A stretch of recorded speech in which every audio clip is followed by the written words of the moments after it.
The Paul brothers are YouTube's most infamous duo. Logan, the older brother, was at one point easily the most hated of the two. So after he shocked the world in 2017, how did he reach a new career high and find success after success? This is the story of YouTube's Maverick, Logan Paul.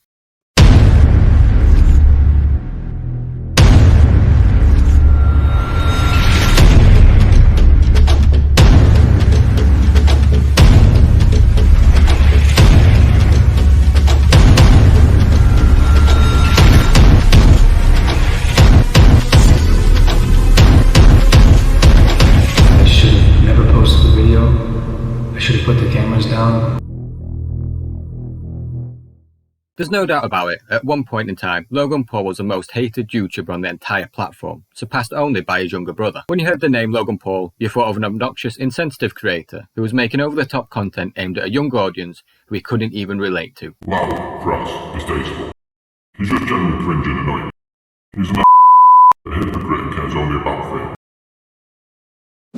And after hitting a new low during a walk in one of Japan's most renowned forests, his reputation dropped so low that there were questions whether it could ever recover. Well, it did more than that. It somehow went way beyond recovery, to the point that the people that once hated him have become some of his biggest fans. Not gonna lie, I used to hate Logan Paul, but he's grown on me and he's actually a lot mature now and I respect him for that. I hate to say it too, man, Logan actually grown on me too. Anyone else starting to find Logan's content more and more entertaining? I actually have mad respect for him and I actually like him, man.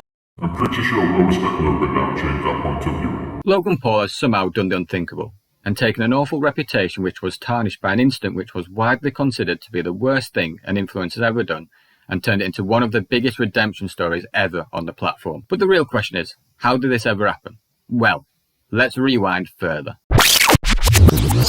Back in 2007, Logan started his very first YouTube channel with his brother Jake. The channel never did much, but what it did do was build interest in Logan to post videos online. At college, Logan studied industrial engineering in Ohio.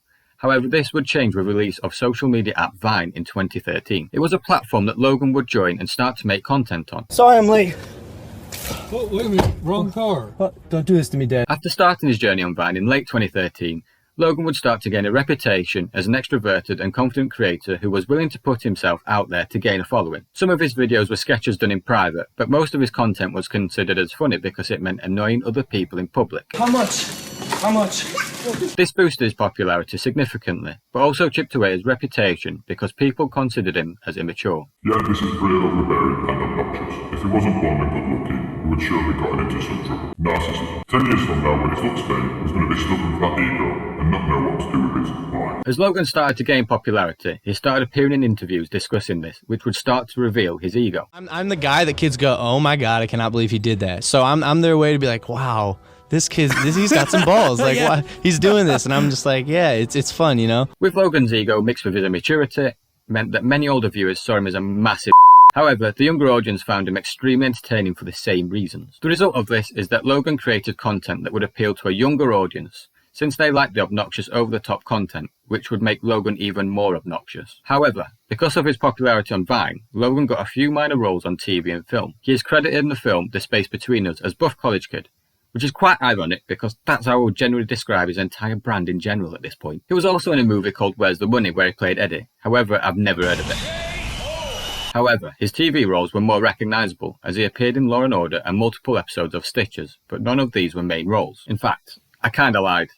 He did get a main role in a YouTube movie called The Thinning, but because it was a YouTube movie, it's not really recognised. We have to do something, Dad. As Vine started to fade into irrelevance, Logan would turn his head to YouTube. I'm moving outside of Vine now, which is great. That was my overall goal when I started, and I mean, I'm so glad it's finally happening, and YouTube's like, you know, facilitating that. Because YouTube preferred lengthy, engaging videos opposing to Vine's short, punchy videos, Logan had to change the style of his content. Welcome to my vlog channel. That's right, I'm vlogging now. You get to see more of me. Sick, right? By this point, Logan had become more of a celebrity than a content creator, and thus his content choice was vlogs, which enabled him to showcase the insanity of his lifestyle. And while his vlogs were entertaining for his existing fans, it didn't do any favours for his reputation with those that already disliked him. Logan's vlogs brought his enormous ego to the forefront, which was shown for around 15 minutes every single day. Basically, Logan's vlogs were less like David Dobrik or Casey Neistat, because they would seem less self-centered, whereas Logan would go all out and make it all about him. My mom is still in town. I'm on 60 Minutes tonight at 7 p.m. on CBS. Plug, plug, plug. He would always flex and display his wealth, which definitely did not make him look like a humble, respectable adult. This would get Logan disrespect from the YouTube community. It was hard to tell whether this hate was good or bad, because as Logan gained more hate, videos started to pop up where people were either parodying him or simply talking about how much of a douche he was.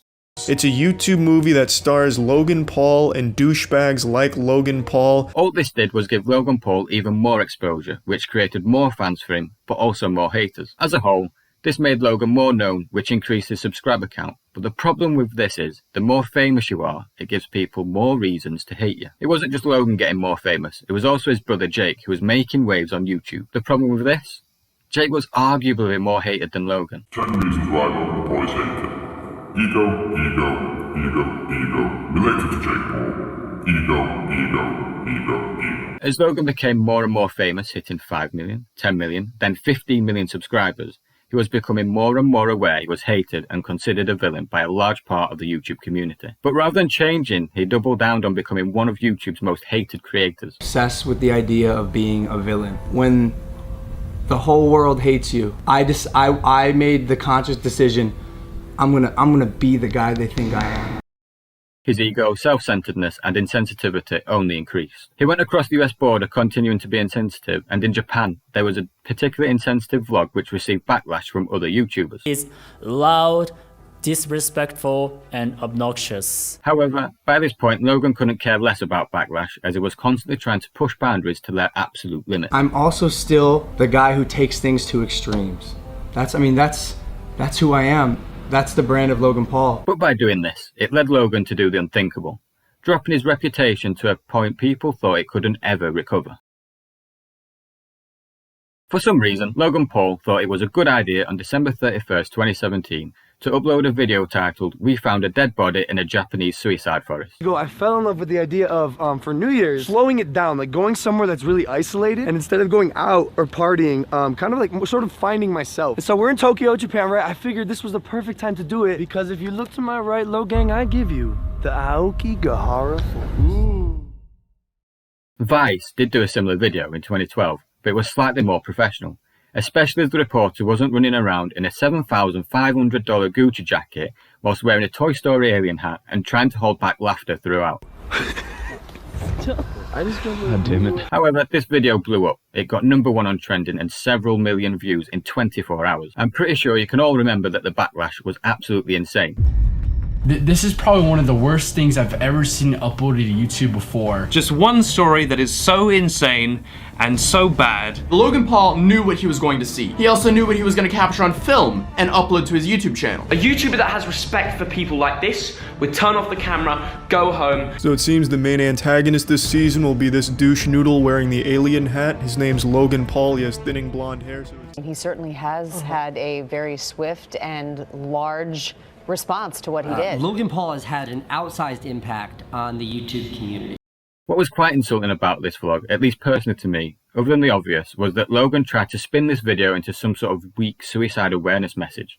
Suicide is not the answer. There is an endless amount of reasons that this whole video was just so wrong. Logan Paul had finally gave the whole YouTube community a reason to despise him. Now I always knew that Logan Paul was a jackass. This douche noodle wearing the alien hat. His name's Logan Paul.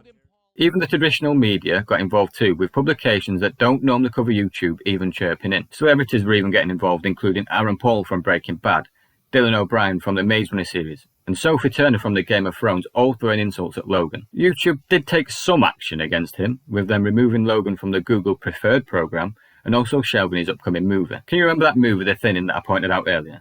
It was apparently supposed to get a sequel, but YouTube thought, maybe we shouldn't put this out right now. Now was the time for Logan to start with the apologies, with the first one coming in the form of a Twitter Notes app apology. If we're being honest, it was a pretty crappy apology, with him not even apologising to the family of the victim, Japan, or even his viewers. As you can imagine, this didn't go down very well at all. This isn't an apology. He's making it all about himself. You're not sorry. You don't have sympathy. The video was eventually replaced with a different video titled So Sorry, where Logan was trying to apologise for the forest video. I should have never posted the video. I should have put the cameras down. Despite this, it didn't do any favours for Logan, as the video got more dislikes than the YouTube Rewind that happened the year before it, and nobody likes YouTube Rewind. At this point, it was safe to say that Logan's reputation had hit rock bottom, with many saying his career was now over. After taking a month off YouTube to try and process the backlash, Logan would upload a video titled Logan Paul is Back. In this video, it would treat the almost cancellation of himself as a joke. Delete Logan Paul's YouTube channel. Check it out. 533,029 have signed. Well, I'm gonna make sure this gets to 533,030 right now because I'm signing it. Because, Logan Paul, right? This showed everybody that Logan still had a lot of confidence in himself and for the future of his channel. Because Logan was making it look like he was unaffected by the event, it made his young audience think that it wasn't a big deal, whereas if you look at other controversial YouTubers, such as Shane Dawson and Conor Carson, they showed how bad the drama affected them by taking significant time off being online. Logan would then upload a short documentary called Suicide, Be Here Tomorrow, and in this film, Logan said he was personally contributing towards the cause. So I'm pledging to donate $1 million to various suicide prevention organizations, with the first $250,000 going immediately to the National Suicide Prevention Lifeline so they can increase their capacity to help those in need. On the 3rd of February 2018, after beating Joe Weller in a white-collar boxing event, KSI would call out the entire Paul family to a boxing match. Jake Paul, Logan Paul, any of the Pauls, I don't care, bring it! Logan initially responded in his typical immature style, stating he would get his dad to do the fight. Apparently he'd fight any of the Pauls. If he wants to fight me, I'm totally on board. I'll whip his ass. He would reveal, less than a month later, they would actually be fighting KSI. Yes. It looks like I am fighting KSI. The event was being hyped as one of the biggest events in online history. Logan Paul versus KSI. This is what I want to see! The fight against KSI started to make up the majority of his content. It would be at this point where Logan would start to hang out with another individual who would help in his journey to become a more respectable YouTuber. Your hair has grown brittle. You've grown taller. You've gotten more muscular. Mike Milak and Logan Paul first met in 2014, but didn't start hanging around with each other until the lead up to the first fight with KSI. It had been noted that during Logan's vlogging peak, he had surrounded himself with yes men, who would never question his behaviour. But because Logan started surrounding himself with more older people, Logan would be forced to question his immature attitude, as well as the way he approached previous situations. You're too corporate for a non-corporate world. If I don't act corporate, nothing is going to get done. Yes, it will. Yes, it will. Yes, it will. Don't touch me. Don't touch me. Don't touch me. This led Mike to be known as the babysitter who helped Logan Paul stay out of trouble. Neither Logan or KSI won that first fight, as it was a draw. However, that wasn't a bad thing because it bought Logan more time. It also meant that he could appear more humble in his response to the fight. To everyone who came to the Manchester Arena and supported me and Jake, to everyone who watched online legally. In the time after the fight, Logan picked up a new internet endeavour, which in my opinion was the most significant part of him rebuilding his reputation and him gaining more respect from the wider audience. Hey yo, what is up? My name is Logan Paul, controversial YouTube star, boxer, ex-vegan, and now I guess podcaster? What? Welcome to Impulsive, the most thought-provoking, mentally stimulating podcast on the planet. In November 2018, Logan would launch the Impulsive podcast with Mike as the co-host. After months of preparation and due diligence, guys, I give you the brand new Impulsive podcast. Over the last 4 years, Logan has uploaded around 350 episodes featuring stars such as Shaq, Mike Tyson, and Mr. Beast. Because of these mature conversations and more transparent version of Logan, people saw him in a different light. During this time, Logan also changed his style of vlogs. They were no longer drawn out, with Logan being over the top all the time and being that annoying American kid, and instead changed to being well thought out comedic content. Hey, this is Phil from the Small Wiener Club. Sorry to get back to you so late. I just finished reviewing your application and information you sent in, but I am sorry to say that I don't think I can allow you to join our group. From what I'm looking at, your wiener is massive. I mean, the sheer girth and juiciness alone is ridiculous. It does appear that you're going to have to take that ginormous schmeat somewhere else. Best of luck. From this point onwards, if you were to check out the comment section on Logan's videos, you would find lots of comments stating just how much they like Logan Paul. I'm starting to enjoy his content and I don't know how I feel. No. Everyone. I love Logan Paul's new content. I actually like his content now. It's a strange time. On the 4th of April 2020, Logan would upload a video to his Impulsive Clips channel titled Logan Paul Reflects on His Past Self, which literally summarised the insane development Logan had made between 2017 and 2020. Back in the day, the idea was just flex, show people how great I am, be a cocky, confident, arrogant, loud, boisterous prick. and draw attention. It was like shock value was the way to break into the homes of millions of people through the internet. And since I was on the way up and on the way bottom, I've seen both sides, and now I can move with grace and humility and energy of complacency while still being hungry. I feel that it is important to note that Logan himself credits KSI with saving his career. Okay, so you come to grips with that, but you still have to plot the return because it's not like there was no plot. I got fucking lucky as shit that my British counterpart KSI called me out for a boxing match. Oh shit. People joke. People joke. They say, you know, KSI saved your career, right? Because he called me out to box, and it gave me an opportunity to literally start my potential redemption by fighting my way back. Yeah. In 2021, Logan was able to complete his redemption by getting in the ring with one of the greatest boxers of all time. This fight managed to blur the lines between mainstream and online content and also helped change his name forever. On the 29th of December 2021, KSI and Logan started to tease a third and final event in the KSI vs Logan Paul saga, with an official announcement happening on Instagram Live on the 4th of January 2022. We have a project we want to tell you about. We have created our own drink company. Yes! Ladies and gentlemen. On the 8th of January 2022, Prime officially dropped in stores and online only in America. The demand was so high that it was sold out within 4 days of the announcement, and even now at the time of writing the demand is as high as ever. Oh, it's always sold out, man. Oh, right. No, honestly, people are just selling on the black market. There's legit, I shit you not, the only place you're meant to get Prime is Asda and Arsenal Stadium. But people are getting it on petrol stations. How? You know how? As the employees aren't even fucking putting it on the shelves anymore. Oh, they're like, they're shipping them out low key. Low key. They're like, what's the point? I put it on the shelf, it's gone instantly. Logan Paul isn't just any YouTuber. I genuinely believe he, along with KSI and Mr. Beast, will become one of the first self-made YouTube billionaires. No matter how low or hard you fall, your prime is yet to come, and Logan Paul is a living testament to that. I want to say one day that KSI saved my career, but I made him a billionaire.